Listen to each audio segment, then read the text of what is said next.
Hello and thanks for joining me for another beer review then. So today we're heading to Nottingham and the Black Iris Brewery. I've had one of their beers on the channel for a long time. This is their Matrimony. It's a West Coast, or saying the Blackened West Coast IPA, 4.8% ABV, or a Cascadian Dark Ale, if that annoys you. Fine by me. Yeah, pretty rad artwork, as you always get from Black Iris, which is pretty cool. Established, I think properly established in 2014. This is actually a reading through here. This is the latest in our band collab series. So they're obviously doing a bunch of collabs, and this is part of it. It comes courtesy of our local post black metal titans Underdark, so it's obviously local to Nottingham, I guess. It's great to have so many of the band down for the brew day. We've brewed up something really fun. Matrimony, 4.8% Blackened West Coast IPA. The beer takes all of its classic bitterness, citrus, pine and character of a West Coast IPA and softens it with additions of dark malt extract. Okay, I'm not going to go into further. So Columbus, Amarillo, Chinook, Simcoe, and then Simcoe Cryo at the pitch condition with Cascade and Columbus T90, and there's some pretty hefty additions, providing citrus, and it goes into berry notes and stuff like that. So just crack it open then, 440ml can. Now I have had this beer before, probably about 2 months ago, and I thought I'd give it a review. Purchased at the Fermentorium in Ramsgate.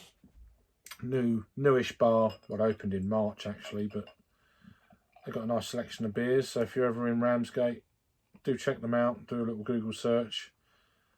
They're on King Street, not just a bit further into town from where the Ravensgate was. So if you knew where that was, been shut down now for a few years, but yeah, this is very close by. Beer in the glass. We've got a one finger, kind of an off-white, almost lightly tinged, kind of brown head on that one. Looking dark as you'd expect, but into the light you are getting some kind of very mahogany looking beer in the glass. So looks the part. Nicely fine pat bubbles down to just over a finger head.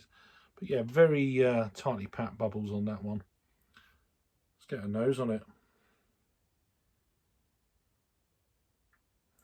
It takes me back to the early days of black IPA.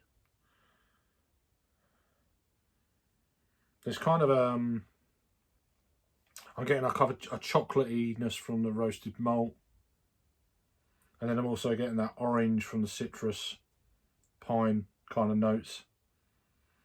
It's like it reminds me in some ways of a slightly kind of chocolate orange kind of thing. It smells very nice. It's got that all them kind of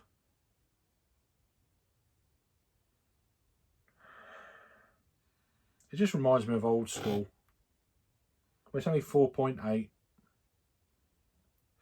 Excuse me.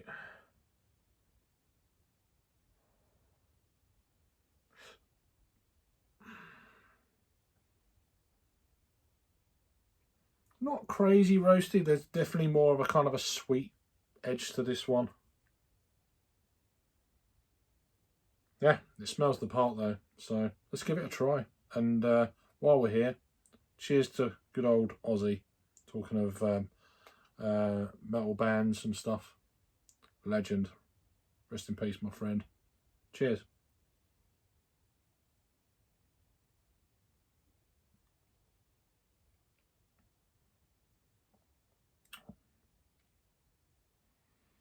Very smooth on the palate.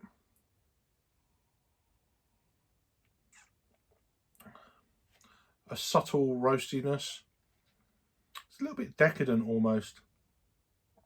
It's not kind of overly sweet.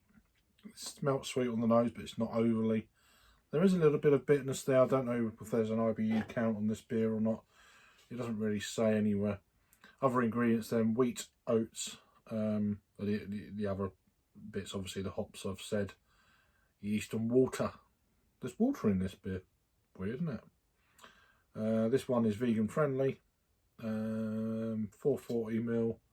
Don't know when it says best buy is the New Year's Eve of 2025, so plenty of time there.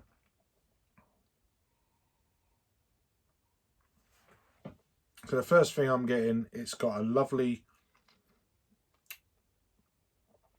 kind of that roasty malt as you expect, but it's not bitter as such. More of a sweetness. The hops are coming in. I mean, there's some real classic West Coast hops there. I mean, Cascade, Columbus, Chinook and Amarillo. I mean, they are really going for the old school kind of flavour, and you're not, you know, even on the aroma, you're getting that. You don't really hear much of Chinook and Amarillo that much these days. They're definitely more suited for the old school Westies, whether it be a black IPA like this, or a Cascadian dark ale if you prefer, or just a straight up Westie, old school Westie that's got a bit of a punch to it. So on top of this, you are getting that, as I say, that kind of a chocolatey feel from the malt, and also from the amount of citra they must have used in this potentially. It does say additions, hefty hop additions, so I'm wondering if them hefty hop additions throughout the brewing process was citra, because that's predominantly what I'm getting from this, and it's giving that kind of chocolate orange, Terry's chocolate orange kind of feel to the beer. On from that, you are getting a lovely amount of, like, I don't know if it's spruce or pine, one of the two, that kind of real kind of, probably more of a pine, crushed pine, almost like, it's not particularly sticky when it comes to that, like you can with some beers, with the amount of hop oils and things that are still in the beer, but nevertheless you are getting a lovely kind of, that picture of a lovely kind of pine forest floor to it. There's a touch of grapefruit there. It's not overkill or anything like that. It's, for me, obviously, depending on where your palate is, this is very approachable. It's not crazy bitter, which is what a lot of people kind of get put off by these days. I personally love it. The bigger, the bolder the bitterness, for me, the better. But obviously we live in different times now. We get a lot of haze bros who have been brought up on them kind of beers, so they don't like if they do drink a West Coast, that most breweries these days, they dial back on the IBUs, which I get, but I'm also like, meh. I do like it when it just gives you a punch like that. But this is nice. This is, as a black IPA goes, they were never crazy bitter anyway, but what they were very tasty, and this is definitely reminding me back then of you know, when black IPAs were a lot more regular than they are now. Pour the rest of this in and I'll give my final thoughts. Even on the pour, it's not crazy dark like jet, oh, you know, what do you call it, car oil or whatever you want to call it, but they're not meant to be. That's only in name. You are getting more of a, it's kind of an off black on there. There is some ruby hues coming through. But yeah, overall, a very tasty beer. Black Irish do some decent beers. I've not reviewed too many. This is one that really stood out for me recently on a kind of a beer tasting night down at the Fermentorium. So yeah, a tasty beer. Thought it was worthy of a review. So yeah, Matrimony. Go and check it out. Great bit of artwork. There's a bit more information there. you want to pause it. Let me know if I've had this one before. And thanks for watching. I'll see you on the next review. Cheers.